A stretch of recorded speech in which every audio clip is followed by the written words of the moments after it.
Pinakamiss na. Kumain na ulit. Oo, kasi pag gutom ka, isa pa nga pong lugaw.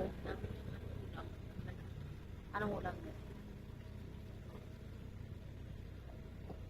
Ba't sa pinapakailaman mo dyan? Oo, nag-joyride yun eh. Dapat nga 5 eh.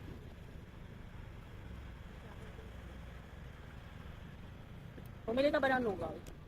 Lugaw mo. Dapat 5 sa akin. Love so far.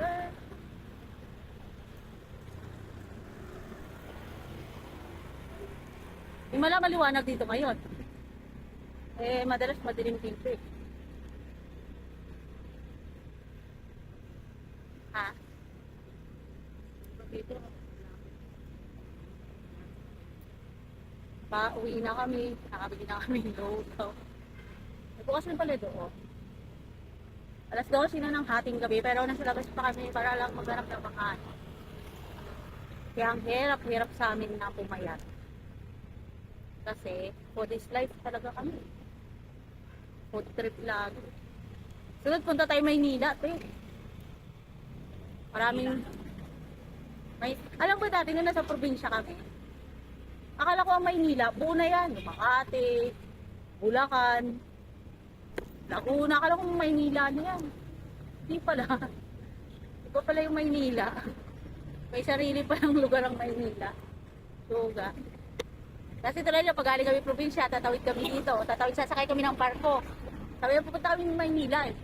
Eh pupunta kami sa Valenzuela. Hindi naman sa Maynila. Pero ang tawag namin doon, Maynila.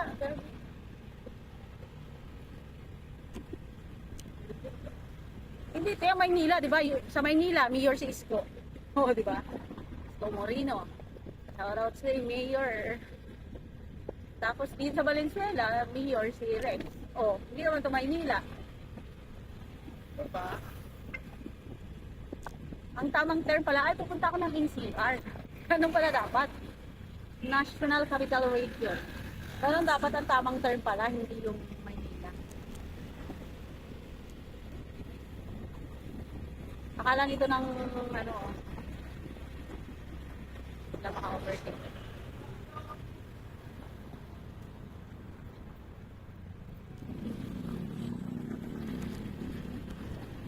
Kaya yun yung mga mali na pagpipindi namin. Bilang mga probinsyano. Baka ako lang. Walang siya iba yung ganda. Basta ako, yun ang pagkaintindi ko. Pag sumakay na kami ng barko, punta na tayo ng Maynila. Sabihin sila ako pupunta.